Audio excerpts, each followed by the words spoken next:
Marty Beil started as a state probation and parole officer in 1969. In 1978, he was elected president of AFSCME Council 24. He then became executive director of the Wisconsin State Employees Union, which made him the top negotiator for state employees who are union members.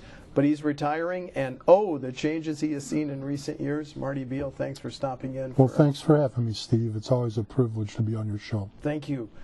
You have been a union member for about 40 years? Almost 40 years. Almost 40 years, yeah. And a leader for 30 plus of those. Right. I think you took your first, you were elected to your first union leadership role in 1973. Yeah, I was local union president of the social services unit, which represented probation and parole and social workers and those kinds of folks. A brand new union forum. Came up in the old days of Lawton and Cabista, you know, when they were still involved, and learned a lot from the leaders back then, and I just kind of worked my way up through the leadership of the union. Now, you're not from Wisconsin. You came here to go to school? I came here to go to Marquette. I did graduate from Marquette, as opposed to other people who did not, in 1968, and then I went to work for the state in '69 as a probation and parole agent. And things have, as you know, things have changed dramatically in those years, and even in the last 10 years. I mean, it's been incredible to watch the change. But, you know, I don't for 1 minute am I sorry that I've done this, or that's been my career. Well, talk about your legacy, Marty. I mean, my legacy. You saw the State Employees Union had how many workers when you joined it, and how many at its peak, and then we can talk about the recent drop in membership. We had about 12,000 when I started, and over the period of time, we went to about 24,000. So we doubled over the years. Now, since Act 10 has been in effect, we obviously have seen a dramatic drop in our membership because of all of the, the way Act 10 was composed, and how the union, or what the union can do and can't do, and what value they can bring to state employees or not. So I've seen, the ebb and the tide, or the ebb and the flow of membership, and I think back at some of those times. I started when, the first governor I really dealt with was Pat Lucy, and historically, we had more difficult times with Democratic governors than we did Republicans until 5 years ago, obviously. Okay. But it's always been kind of a, it's always kind of a question in my mind is why did we have to struggle with Marty Schreiber, Pat Lucy, Tony Earl, Mr. Doyle, even Jim Doyle a little bit in the beginning, versus the relationship we enjoyed with Tommy Thompson and McCallum, Lee Sherman Dreyfus. It's different worlds, really different worlds. Well, what do you consider? What are you proudest of? I'm proudest of the fact that over my tenure, that we were able to impact thousands and thousands of state employees' lives and their families, and made life just a little better for them, helped them get to the middle class, brought their salaries up to where they had to be. And that's a badge of pride that I wear, that I had a hand in doing that. And I didn't do that single-handedly. I mean, there were a lot of other people involved, but I provided the leadership, and I was involved in much of that. And I tell people that I'm a very fortunate person because I was able to get paid for my passion, my passion to workers' rights and social justice and equality in the work site.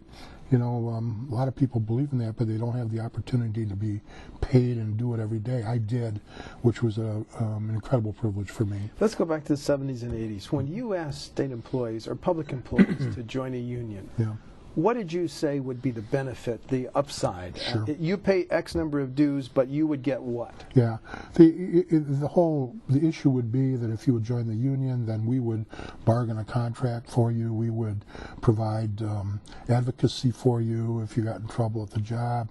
We'd provide training for you. We would raise money for benefits. I mean, all those ancillary things, but the most important thing is the advocacy and the collective bargaining. We could deliver a contract, and in a lot of ways we were able to deliver really excellent contracts to state employees over those years, and that's only measured by when they were taken away in Act 10, when those collective bargaining agreements were basically null and void. People then began to understand the value of those contracts, about what rules governs my work day, my work life. How do I transfer? How do I grieve? Seniority and shift all of that assignments. kind of stuff. All that is part of a correct. And so bargaining when that was gone, people were like, "Wow, we didn't realize that this was all in our contract. It was something we took for granted." And when it's gone, it created difficult work sites for state employees, which goes through today yet. I mean, we have work sites that are just horrible places for people, and certainly doesn't lead to providing good public service or employees' ability to do the job that they were hired to do. Marty, I want to ask you about the traditional saying in the Capitol, which I've heard and you've heard, that unions like yours settled for less on the wage side to get more on the benefit side. Mm-hmm. Number one, is that true? Number two, was that the pattern for decades, 80s, 90s, up through the 2000s? Mm-hmm. We always placed a higher value on our benefits, both in terms of expanding and or keeping them, and so when it came to the bargaining table in a biennium where there were issues about funding our pension, for instance, we would take less amount of the pay and move the money over to pay the pension. And in a lot of ways, when we were actually paying the pension for a lot of years, basically we're able to help fully fund the pension system by doing it that way. Same with health insurance, we wanted to have affordable, quality care. If that meant that we took less in a pay increase and paid more for that, or put that money into paying for that, we would do that. So it was always a delicate balance there. I mean, there were some years where everything was fine and we were able to bargain a contract. I can't remember, Steve, one contract though that we bargained in all those years that actually hit the inflationary rate. I mean, we were always around it, a little bit below it, but we never hit. If the inflation was 3%, we might have taken 2.2. Yeah. And it was, it was always a working partnership with the state as an employer. In bad times, when there were tight budgets, we understood that. And we were able to convince our members that, all of us need to participate in this, or it could result in layoffs or, closures of institutions or program cuts. And over the years, our members understood that really very well. They understood that dynamic. Your contracts built up you must admit, Marty, some pretty good fringe benefits. I mean, defined benefit pensions, and for a long time, no contribution for health insurance, and finally, public employees can cash in unused sick leave in retirement only for health care. Right. Now, those are some pretty good benefits, aren't they? They are. They're good benefits. They're not the best in the nation, but they were good benefits. Yeah.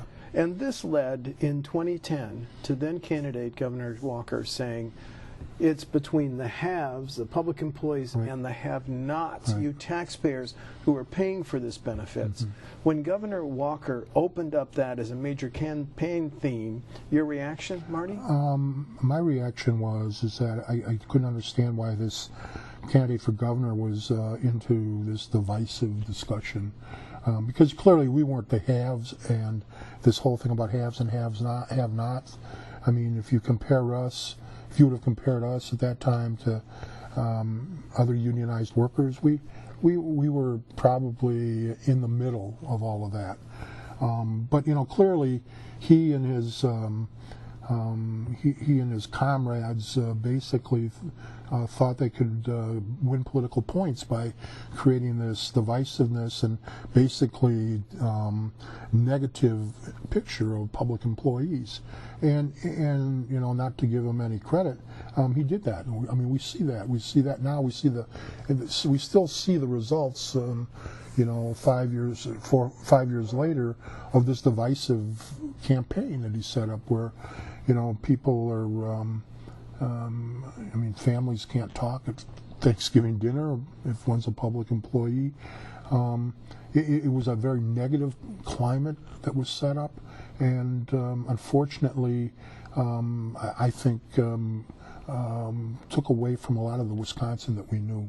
But it was a message that resonated in 2010, in 2012, and 2014. Sure. So, do you think, were you surprised at the amount it resonated with voters in those 3 elections, sir? I think what Walker did, he played on this. There was a seeds planted prior to Walker's campaign, and we called it class envy kind of stuff. That, you know, a lot of Republicans nationally were playing on this whole thing about why do you pay taxes so that public employees can, you know, earn $100,000 a year driving a bus, or public employees have quality health care and you don't have quality health care. I always call it, you know, this class envy. I tell a story about a Russian fable where a gentleman was walking down the road and a genie popped up and he found a lantern and the guy rubbed it and the genie said, well, you have one wish, and the guy said, well, my neighbor has a horse. And the genie said, well, I'll make sure you have a horse. He said, I want you to kill my neighbor's horse. And it was that kind of mentality, is that we wanted to, instead of everybody rising to where they should be, it was let's rip it away from people and bring them down to the lowest level. And, you know, I didn't expect in 2009 or 10 that would really resonate the way it did, but clearly Walker and his folks, you know, really put that out there, and it did ring, and we saw, you know, the state kind of divide in half. You mentioned the 2009-2010 session. It was Democratic Governor Jim Doyle then, and Democrats running both Senate and the Assembly. Right. Did they, did their policies, their budget, did they invite the GOP revolution then in November of 2010 that gave us Governor Walker and the Republicans in control of both houses? I don't know if they invited them. I don't know that. I think they could have been more, knowing Walker's history in Milwaukee County, knowing, you know, what was beginning to unfold about, you know, Tea Party and, you know, these right-wing antics. I don't know that they were smart about that. Okay. And I think that they just continued doing business as usual, and I think that was the time to begin changing the way to do business. You talk about the date that things began to change. How about this date? On December 15th of 2010, 17 union agreements were up. They had already passed the Assembly by the narrowest of margins. They were up in the Senate. Democratic Senator Russ Decker, then the Majority Leader, Democratic Senator Jeff Plaley voted against them. Did that set the scene for Act 10? What's the linkage? Is there any linkage? Why did Decker vote against it? Yeah, you know, today I still ask that question. He was a lame duck. He was a lame duck. He had nothing to lose. Wasn't his history. I think that he was a union they took us for granted. They took you for granted? I think they took us for granted. I can't, you know, prior to that, those contacts being rejected in the Senate, I had been contacted by a surrogate, a Walker, who said, you know, why don't you hold off on those contracts and let Scott Walker take care of them when he's governor? And I said, absolutely not. We negotiated these contracts under Doyle, and we're going to go through the process. It's been long enough that we've been out there without these contracts. And that was about a week or 10 days before that happened in the Senate. That December so I don't know, vote? Right? Okay. I don't know if there was any discussion there. I don't know if Plaley talked to Walker, that cut some deal, then ended up getting him an appointment shortly thereafter. He's now the state railroad commissioner. Right. I don't know what Decker's deal was. So, I mean, we were very surprised, and obviously from some of my press quotes at the time, I was more than exasperated by what they had done. You were really angry. I was very angry. You were one angry poked bear. But had those 17 contracts been approved, could Governor Walker have passed Act 10, Marty? Because you would have had them locked up for a number of years. We would have had them locked up for 2, because contracts were 2 years. You know, I'm thinking that Walker had this as one of his base priorities, is to somehow do right to work for somebody. And, you know, where he had control or power was public employees. So I'm thinking that we could have probably gotten maybe another 2 years, and then when those contracts came up, we would see Act 10 as we know it now. Okay. I mean, he made all sorts of comments, both sides. I mean, he was at the Oshkosh Northwestern and says that he's looking forward to bargaining contracts with the unions and an editorial board sitting before the election. But we also have the tape of him and the widow Hendricks and James and Beloit saying, you know, don't worry, I'll get right to work. And we were the first to get right to work. Well, okay, so Decker and Beil, their votes means it's 16-16 in the Senate, which means those contracts, don't get ratified. Right. Then it is only a few weeks later that Walker introduces Act 10. Mm-hmm. Were you surprised at the scope of the changes that he reached for and signed into law in Act 10? I was. We knew he was going to do something. Yeah. And something about our collective bargaining. But I don't know that anybody prior to him actually releasing the bill really knew the width and breadth of what he was doing. You know, this whole issue of Act 10 is not simply just taking away payroll deduction but when he takes away collective bargaining, what do I have then to offer to my members? You know, join me. I can't bargain a contract. I can bargain something that is capped off at the inflationary rate of CPI, but I can't bargain anything about your seniority or your transfer, or your layoffs, or what goes on your work site. I can't get you labor management meetings, but you're going to pay me so much money a month to do that. And a little bit of advocacy that we do.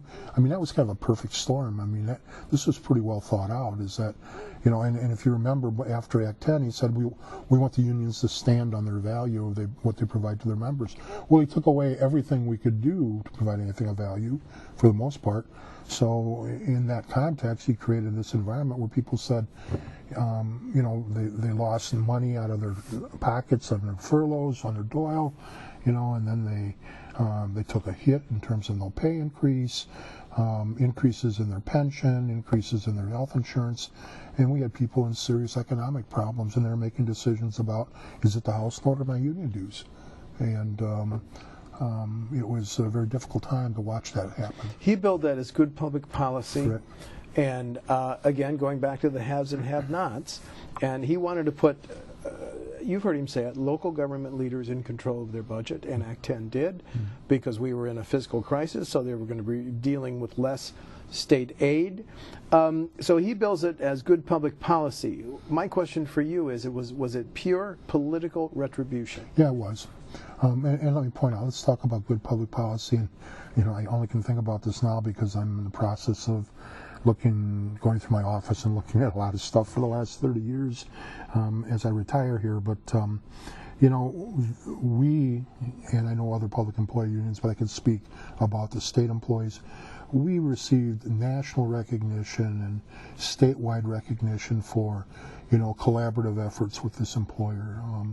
You know, Tommy Thompson actually did a videotape that was nationally shown about the working relationship with his public sector unions, and in fact went before the Puerto Rican legislature and said, you ought to pass collective bargaining for your workers here in Puerto Rico, because in Wisconsin it works well. Mm-hmm. And so through, you know, we functioned in a collaborative environment with the employer. And this whole issue about how Walker set up this kind of false scenario that the union comes to a bargaining table and says we want 22% pay increase, and the employer rolls over and says you got it, isn't the way it happens. And whether you're a county executive or mayor or the governor or whomever, I mean, you sit at the table with the union and we sit as equals and we talk about our issues. Okay. I mean, never once in the bargaining process we were in, did the employer ever roll over and say, you got what you came here to get. I mean, it was always hard fought, and we ended up somewhere in the middle. Okay. So this whole idea or image that Walker said, this kind of established that unions were, would come in, pound on the table, and rip taxpayers off, never really was the scenario. The incredible public protests, 125,000 people. Yeah. Did you ever think in that period between February and March, February was introduced, March it was approved, excuse me. Did you ever think you guys were going to win and either defeat Act 10 as it was proposed, or force major changes that would make it more palatable? Yeah, we did. You thought? We had several irons in the fire, if you will, both in terms of court action and we were trying to work Republican legislators during that period of time prior to them passing Act 10, trying to get them to mitigate it. Mary Beil and I stood up in front of 60,000 people and said publicly to Scott Walker, we'll take your concessions on the pension and health insurance, but don't take away our right to collectively bargain. We thought that would generate the public pressure needed so they would think again about what they were doing. And unfortunately, afterwards, in the aftermath of all this, you talk to, I had the opportunity, or if that's the right term, to talk to several Republican legislators about what happened here. For years you've been on our side, and all of a sudden now you threw the vote the other way. And there were a million reasons. I was intimidated. I've never seen Mike Ellis be intimidated in my life, but he was intimidated by the governor. He used to claim that. If I didn't support this, I wouldn't get on committees. There was 1,000 reasons why. None of them legitimate about how this would develop a new relationship, if you will, between employees of the states and the legislature and the administrative branch. If you had the Act 10, that February through March period, would you play it the same way? Would you play it differently? I think I would. I think I would have even played it heavier. Heavier. What about the Democrats going to Illinois?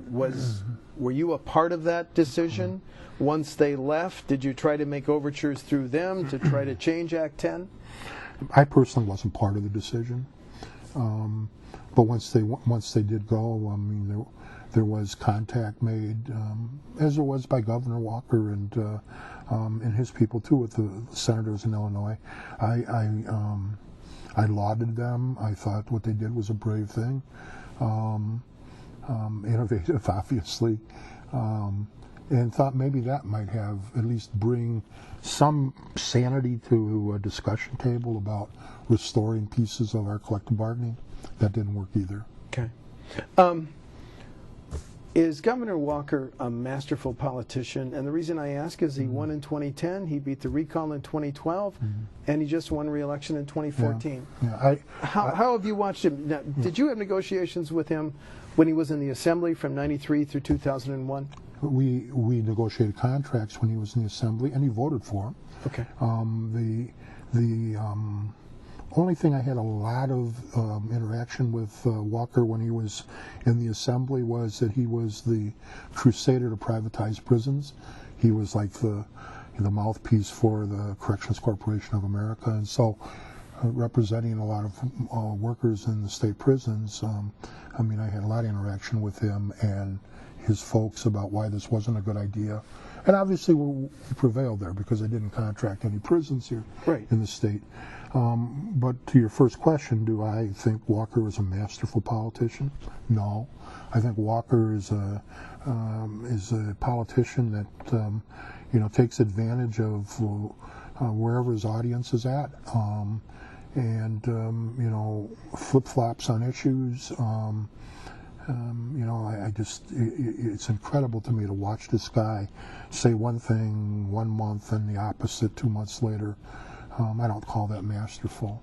I think he rode some hype. I think he rode the hysteria. I think he rode this whole Tea Party revolution. And the Dems were asleep at the wheel. 2012, the recall election. Yeah. Did people like you think you were going to turn him out of office? Yeah, we had 1 million people signing the petition. How come you didn't? That's a good question. I don't know.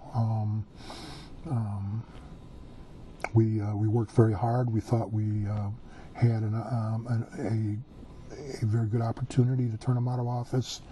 We can go back and quarterback that and, kind of dissect it, and people talk about, did we have the right candidate?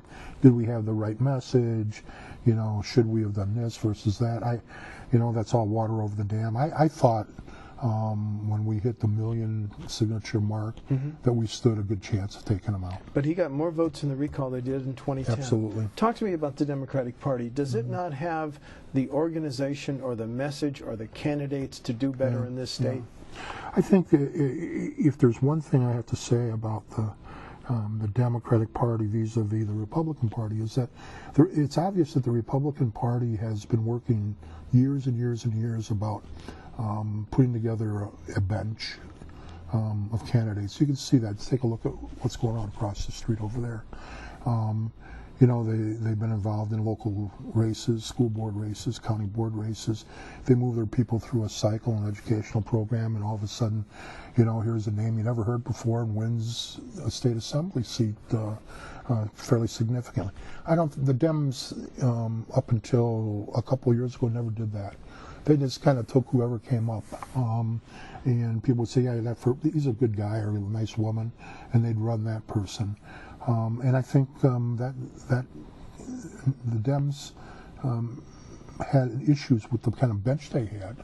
Have they got a stronger bench now? I think they're developing that.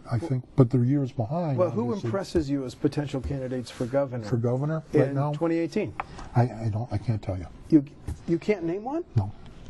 There's not one up-and-coming Democrat whose name you want to throw out as a potential good candidate. No. The only one is Feingold, but he's running for the U.S. Senate. U.S. Senate? Right. Okay. Are you sad that you can't name any up-and-coming promising Democrat? Yeah, I am. You are? Yeah, I am. Okay. But I think that's indicative of the kind of work the Democrats have to do to get their house in order. And I think if you ask that same question to a lot of Democratic voters, they give you the same answer. There's nobody out there. Who would it be? I don't know. 5 years later, talk to me about the morale of public employees, state employees, public employees. How are they doing? Not bad. Not very good.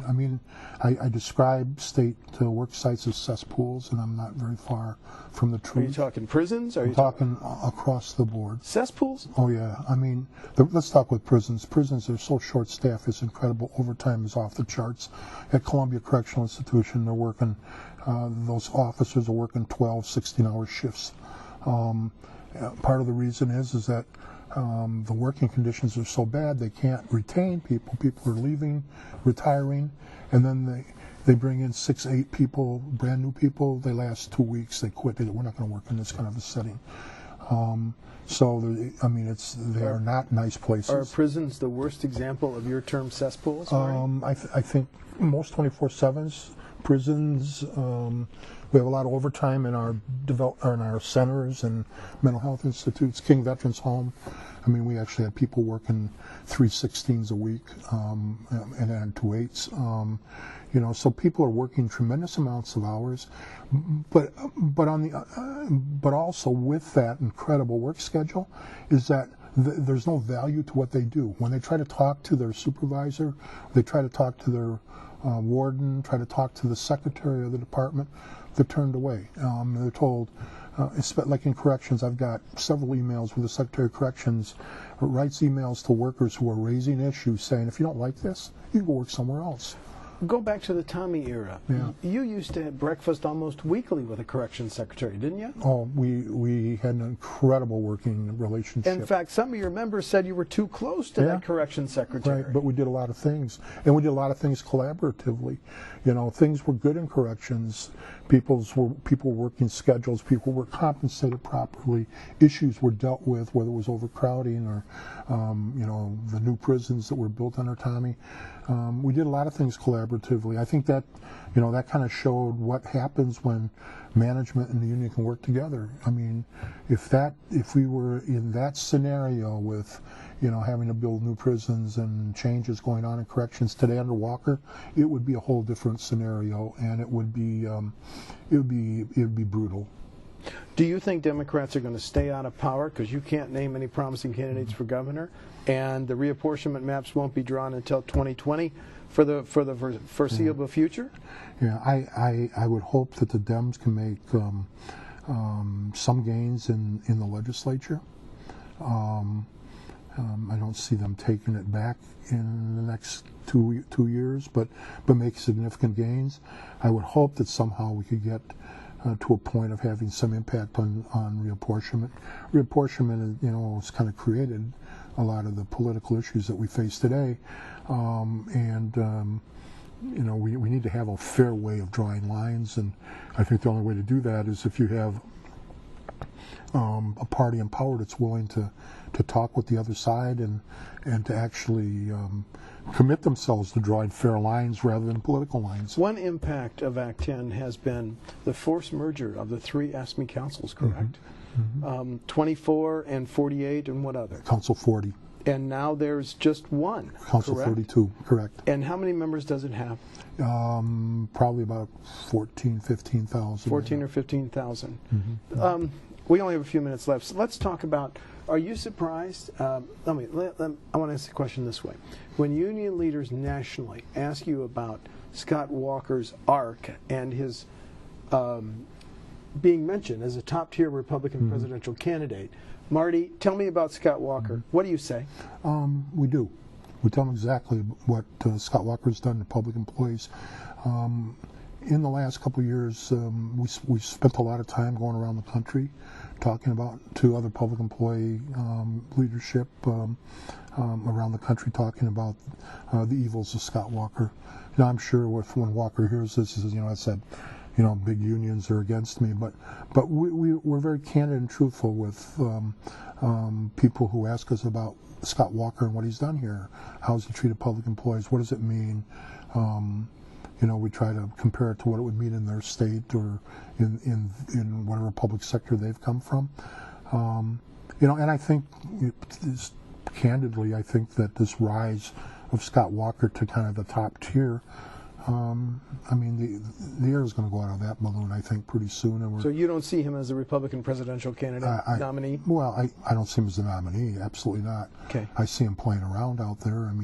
He can talk about his religion and ride his Harley and eat barbecue ribs, and he's having a good time while the rest of us here are suffering under his issues. But he uses the victories in Act 10 against union officials like you as a reason to emerge as a top-tier Republican presidential candidate. I don't think that plays with everybody in other states. It plays with the right wing,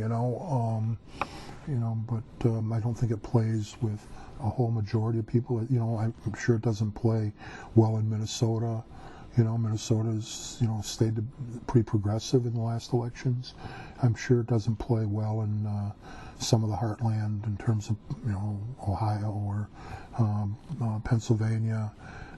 But it plays well to who he wants it to play with is the religious right and the Tea Party folks who are all about looking for a savior. But at some point, you think his presidential campaign hopes that balloon gets popped? I believe it will be. And so, who do you think will be the Republican nominee for president? Probably George Bush. Not George Bush, Jeb Bush. And are you comfortable with Hillary being the far and away leader of the Democratic Party? I think there's. I'm not going to come out and say that Hillary is the candidate. I like to see this. The reality happening with Bernie Sanders and Elizabeth Warren. I think that that discussion, the three of them having it on the national stage, I think will be good for the people. So you're not pinning on a ready for Hillary button yet? No, you don't see it on here. I don't see that. No. Talk about President Obama. Most specifically, I find it interesting that Democratic Congressman Ron Kind believes in the president's trade pacts, Trans-Pacific Pact. Mark Pocan, who I talked to at the convention, leading the charge against it. The president's trade pact, good or bad for Wisconsin workers? Bad way? Bad. Let me just go back a bit. Ron Kind's support of trade pacts go way beyond Obama. I mean, he supported NAFTA in the Clinton years, and you know, it's something we scratch our head about in the labor movement. Why is Ron kind on these trade? Because even his own sister, who worked for La Crosse rubber mills, I mean, was displaced because they moved the rubber mills to China. So I mean, he's had personal experience in it, but he continues to be there in support of the trade pacts.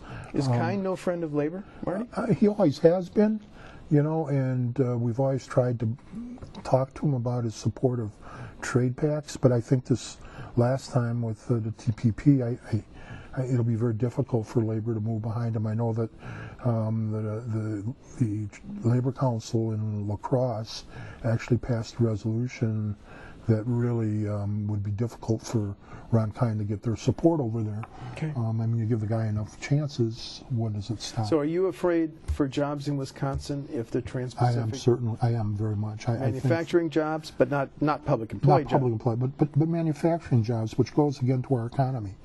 I mean, you take a look at NAFTA. I mean, how many industrial jobs moved out of Milwaukee when NAFTA passed, or some of the other trade agreements? If we lose the manufacturing base or the production base to across the seas or to Mexico or wherever that goes, I mean, it has a tremendous impact on our economy here. And I don't see anything that boosts what we lose in terms of those trade pacts for Wisconsin workers. Has President Obama he's finishing his second term, has he been a good president for your issues? I think on a lot of things he's been a good president. I think there's some issues like the trade pacts that, you know, we have issues with him on. But I think all in all, I think he's been a good president. I think, unfortunately, you know, there's 100 other factors that play when people look at and listen to Barack Obama. But I personally think that Barack Obama was a good president. Okay, let's end the interview this way. If you were asked to give advice to the Wisconsin Democratic Party, what would it be? Spend as much time, energy, and resources in developing excellent candidates across the state. If you were asked to give advice to the Wisconsin Republican Party, what would it be? Get to reality. Get to reality? Explain that. I don't think they're dealing in terms of the Republican issues.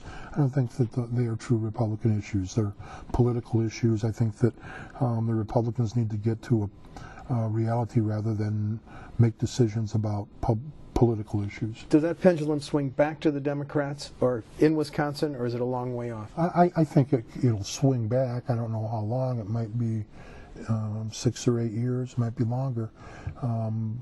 But I think the Democrats, you know, ought to use that time to develop candidates in leadership that can basically take Wisconsin back. And finally, what's Marty Beil going to do in retirement? Are you going to run for office? I'm not running for office. You're not running for office? Why would I run for office? What are you going to do? I'm going to do what I want to do. I've got a new grandchild, and I want to spend a lot of time with her. You know, and I also, you know, my whole life has been dedicated to social justice and economic dignity for workers, so I just can't walk away from that. I mean, I can't walk away from that and sit at the gas station in the morning and talk about whether the hail damaged the corn or not. I mean, so I really will continue to be involved at some level here in terms of workers' rights and social justice. And we're going to see you at noon at the Solidarity Singers, which continue. You'll see me there. You'll see me at rallies. You might even see me on the news. Really? Yeah. How? How? How? I'll get a hunt somehow. You'll get a hunt? Well, you've had a pretty amazing career, correct? You've enjoyed it? I've enjoyed it. I don't have anything that that disappoints me in my career, and I really appreciate the members that gave me this opportunity and the people who I had a chance to represent. It's been a remarkable ride. And the confidence and trust that thousands of state employees put in me, I mean, when you sit back and think about it, it's an incredible thing. Does the frustrations and the setbacks of the past 5 years? In a way it does. You know, the past 5 years it hits you in the face because you're right in it. But it takes something like making this kind of decision about retiring when you really kind of, you know, you kind of look back and, you know, as you go through some of your stuff, and you really see the accomplishments and the good times, and that really kind of balances the last 5 years out. Last 5 years hasn't been easy for anybody in the labor movement,